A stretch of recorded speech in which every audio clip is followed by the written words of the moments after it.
Breil-sur-Roya est une commune d'environ 2200 habitants. Elle fait partie de la vallée de la Roya. Donc on a 5 villages, Breil-sur-Roya, Fontan, Saorge, Labrigue et Tende. Et c'est une vallée qui a une position stratégique dans le territoire. Déjà parce qu'elle est entre la France et l'Italie. Elle se situe entre un littoral urbanisé avec Nice, Menton, Vintimille et la montagne arrière qui redescend vers l'Italie jusqu'à la métropole turinoise. C'est un territoire qui a énormément de richesses, à la fois patrimoniales, humaines, naturelles, et qui est desservi par une ligne de chemin de fer, donc avec un gros potentiel. Toutefois, ces villages, et en particulier Breil-sur-Roya, n'échappent pas au processus de désertification qu'on observe un peu partout en France, mais aussi dans d'autres pays du monde. La commune de Breil-sur-Roya est confrontée depuis pas mal d'années à une problématique de désertification commerciale, désertification par les habitants, puisqu'on a perdu un nombre d'habitants dans le centre ancien, et nous avons un petit peu partout du coup des biens qui font l'objet de manque d'entretien et qui sont fragilisés, voire qui s'effondrent en différents endroits du village. En plus de ça, nous avons des problématiques d'instabilité du sous-sol, qui se posent notamment sur la place Brancion, et certains immeubles qui vont devoir être démolis, et donc il appartient aujourd'hui de faire en sorte d'intégrer tous ces changements qui sont nécessaires et faire en sorte que notre patrimoine soit préservé pour être demain encore plus attractif. Et c'est Benjamin Disraeli qui disait il faut réformer ce qu'il faut et conserver ce qu'il vaut. Et on a un patrimoine qui est absolument remarquable ici, qui doit être préservé, qui doit être valorisé, et en même temps on voit bien dans les prochaines années certains bâtiments qui vont devoir être démolis par exemple, et donc un aménagement qui va devoir être entièrement repensé dans l'objectif de redonner vie et de rendre attractif ce centre historique.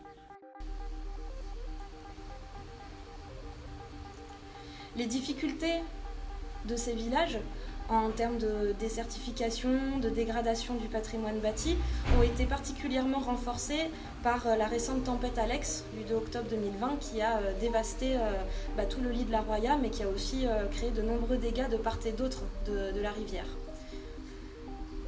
Malgré les difficultés que Breil-sur-Roya et les autres villages affrontent quotidiennement depuis, il y a vraiment un tissu associatif très fort dans ces villages, un réseau de solidarité qui s'est renforcé en fait après la tempête, et ça c'est une richesse à partir de laquelle on peut vraiment repenser l'avenir de ces villages. Una cosa molto importante da dire è che non ci può essere demolizione senza progetto. Questa è una cosa molto importante da dire, e anche bisogna dire che se c'è il progetto, se c'è un'idea convincente, si riescono anche ad attirare i fondi per poter sostenere quel progetto. Quindi queste sono due affermazioni che vanno tenute molto in conto nei processi di trasformazione di un contesto anche radicale. La demolizione fa parte del progetto. Ogni progetto distrugge qualcosa per costruirne un'altra, ma distrugge per costruirne un'altra che è già chiara, è già condivisa e già garantisce il miglioramento. Se questo non c'è, la demolizione è fine a se stessa. Dans le cadre de la recherche, de l'expérimentation qu'on a souhaité conduire à Breil-sur-Roya, on voulait interroger en fait la crise comme une opportunité de repenser les modèles de développement, à la fois architecturaux, patrimoniaux, territoriaux, mais aussi sociaux et économiques.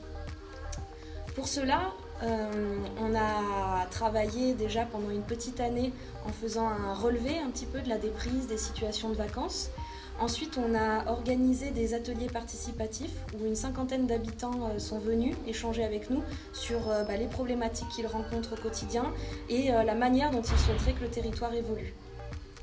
Maintenant, on aimerait bien un peu plus de verdure et d'espace pour on va dire, respirer de toute cette agitation des villes et tout ça, d'avoir on va dire, des endroits où on peut vraiment se sentir détendu, tranquille, on va dire ça comme ça.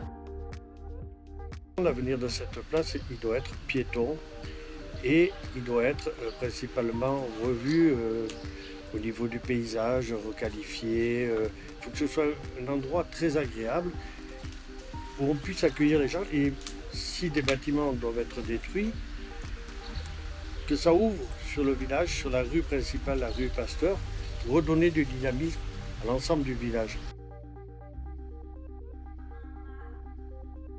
Les idées qui ont émergé avec les habitants lors des ateliers participatifs ont ensuite été mises en projet dans le cadre d'une résidence d'architecture, d'urbanisme et de paysage avec 20 jeunes professionnels et étudiants dans ces disciplines qui sont venus pendant une semaine travailler sur place et proposer des idées, des pistes de projet aux habitants et aux élus. Notre équipe a travaillé sur la place Brancion, place symbolique du cœur du village de Breil-sur-Roya, où la quasi-totalité de la place est en péril imminent. Et l'enjeu ici, c'est vraiment de conserver et de transformer le patrimoine. Donc, afin d'explorer cet équilibre à trouver, on a essayé de regarder ce que ça donne lorsque l'on garde tout le patrimoine, lorsque l'on enlève tout et lorsque l'on conserve partiellement en créant un jardin public. Ici, notre projet montre comment on peut conserver la trace du bâti ancien en créant une halle en ossature bois dans l'implantation de la maison Guidi.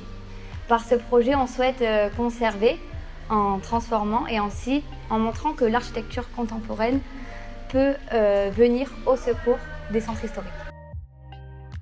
Donc nous on travaille sur les espaces vacants dans le centre ancien puisqu'il y a beaucoup de bâtiments qui sont abandonnés, qui sont donc délabrés. Donc l'idée c'est de revitaliser le village, d'améliorer le confort des habitants notamment par l'apport de lumière, de recréer des espaces de convivialité, de valoriser les parcours qui partent depuis le centre vers les montagnes, vers les Crottets. Voilà, donc profiter de ces situations de vacances pour en faire une opportunité pour amener des nouveaux usages dans le centre ancien comme des jardins partagés, des espaces associatifs.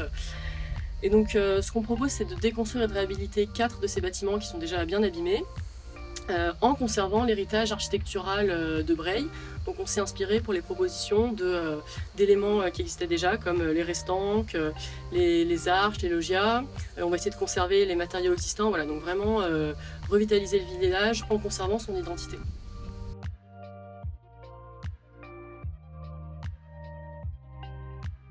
Donc nous avons travaillé sur les berges de la Roya qui ont été durement touchées par la tempête Alex d'octobre dernier. Le projet sur lequel on a réfléchi, c'est un projet de parcours. En fait, c'est un projet qui permet de relier le centre-ville à la gare et qui occupe une certaine épaisseur, c'est-à-dire l'épaisseur des parcelles qui ont été touchées par la crue. Et cette épaisseur, on l'a caractérisée en 4 séquences qui dépendent de la topographie, de la configuration du lit.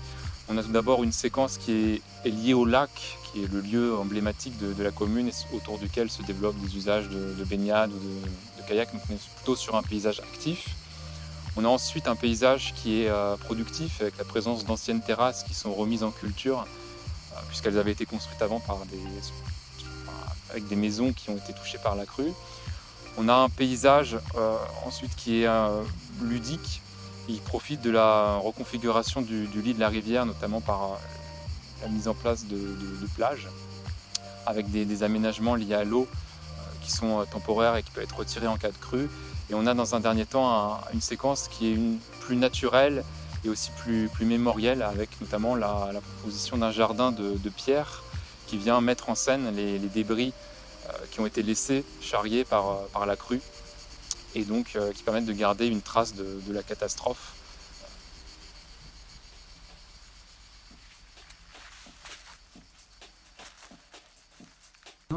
Notre partie de cette stratification, mais il faut le faire humblement, un dialogue toujours, en lisant ce qu'on a. On parle avec les gens, on essaie de ne pas imposer des interventions, mais tout simplement d'ajouter notre proposition calée sur la réalité et pas des idées préconçues prises ailleurs et imposées sur un territoire. Donc en gros, c'est ça. On n'a jamais des projets identiques. On a l'identité. Souvent, on a des typologies qu'on découvre au fur et à mesure qu'on fait des fiches bâtiments. Fiches, on appelle des fiches à la parcelle. Parce qu'étudier parcelle par parcelle fait vraiment sortir des éléments que tu peux intégrer ou des éléments que tu peux interpréter. c'est là que nous, on joue vraiment toute notre possibilité de réussir et de travailler, là c'est très important, en amont avec la population, pour comprendre mieux quelles sont les exigences et peut-être même orienter. Il y a des fois où il ne faut pas rentrer trop direct, il faut porter les gens à comprendre mieux le centre ancien, parce que souvent ils ont une vision de quelque chose qui a dépassé, quelque chose qui n'est plus d'actualité, tandis que le centre ancien est l'élément d'actualité d'excellence parce qu'il a survécu à des siècles. Et c'est encore là, ça veut dire qu'il y a des potentialités énormes, comme par exemple ici. On le voit bien derrière nous.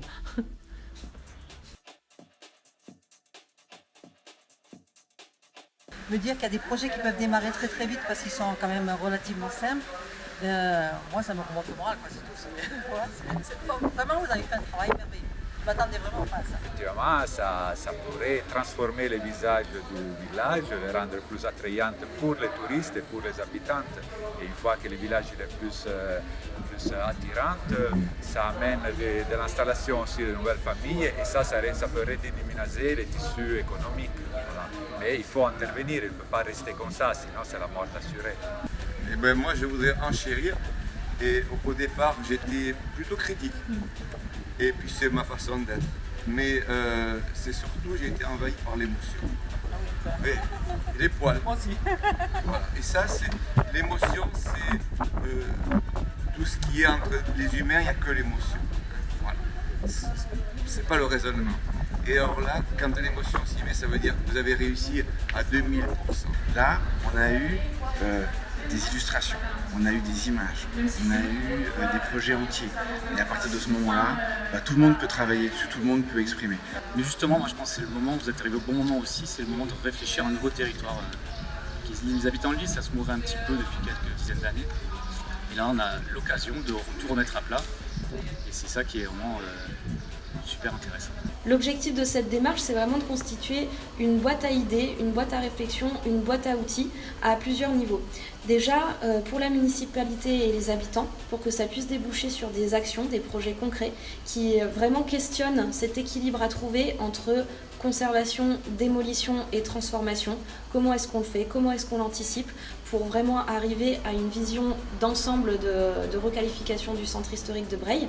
Mais aussi, c'est à travers le cas d'étude de Breil-sur-Roya, s'inscrire, apporter sa pierre au débat sur la transformation des centres historiques, parce que ces centres historiques, si on change de paradigme, qu'on met vraiment en question le paradigme de la conservation et qu'on se pose la question de la manière dont on peut transformer, ramener de la qualité d'habitat, vraiment faire dialoguer à la fois l'architecture ancienne avec l'architecture contemporaine, dans une vision où l'architecture contemporaine peut venir au secours en fait, des centres historiques tout en révélant notre patrimoine, là peut-être que les centres historiques pourraient devenir l'architecture de demain.